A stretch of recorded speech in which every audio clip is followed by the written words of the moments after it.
She gently informed him that bark beetles snacked on coniferous trees, not maples. The native beetles had decimated millions of Sierra Nevada pines already stressed from years of drought, bringing Kip dozens of phone calls from anxious locals. "Beetles are my bread and butter," was his mantra. She'd arranged to meet Smith at Old Pine Road, mile marker 42.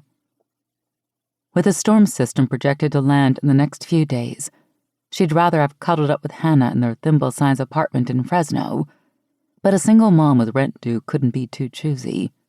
She decided to make a trip of it, a small reward for surviving sleepless nights and long winter days alone. Matt had even offered to pay for her gas. What a blessing. She didn't take them for granted anymore. Her pregnancy had revealed how tenuous life could be, and what a divine gift she'd been given, sweet and bittersweet. A massive yawn teared her eyes. If she closed them, she could almost hear Hannah's happy babbling. Picture her strawberry hair like her father Vaughn's. Pain pricked her chest. Vaughn Sharpe was another echo from the past that nudged the tender, dark place inside her. Her mind insisted on traveling to those sad memories, like a tongue prodding at a broken tooth. At least the sensation was mostly resignation now instead of anger, with a side helping of guilt folded in. She peered out the windows for any sign of her client or the solitary hiker.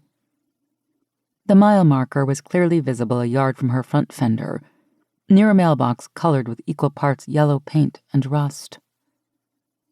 Drifting pine needles drew her attention to the canopy.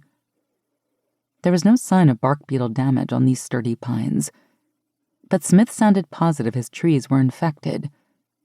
Matt Smith. Such an innocuous name, she thought idly. The name someone might choose as a perfect alias. Alias? She sat up straighter. The muscles in her belly quivered. Just anxiety talking, her constant companion. There was nothing to worry about. She smoothed her hair and smoothed it again. But what if the meeting wasn't what it seemed to be? A branch scuttled across the windshield. She jumped. Intrusive thoughts, Stella. You know how to deal with that. She was doing her job. But what if? Smith didn't know his trees, so what? Not everybody was a plant person. Still, the Yosemite region was a wild place, where people didn't subdue nature as much as they learned how to thrive alongside it. But who wouldn't be able to tell a maple from a pine? She stilled her bobbing knee and tried to reason her way through her unease. Locals in the area knew each other, depended on one another. Had Smith mentioned how he'd heard of Kip's business? A neighbor's referral?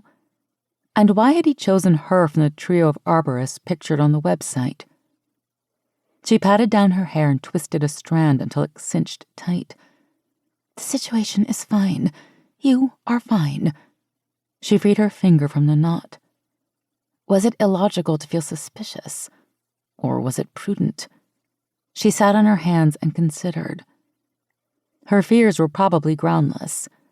Her distrust of his bland name, his weak grasp of botany. She gnawed at her lower lip. Vaughn would have said she should trust her instincts. But since their engagement imploded, his advice was no more than an echo from the past. Besides, she wasn't sure how to separate instinct from fear. Not anymore. She was reaching for her phone when a man appeared on the steep drive, his plump body filling out a puffy white jacket, a knit cap framing his full-cheeked smile. This had to be her client. She exhaled as he raised a hand in greeting, his breath steaming the air. She rolled down the window a few inches.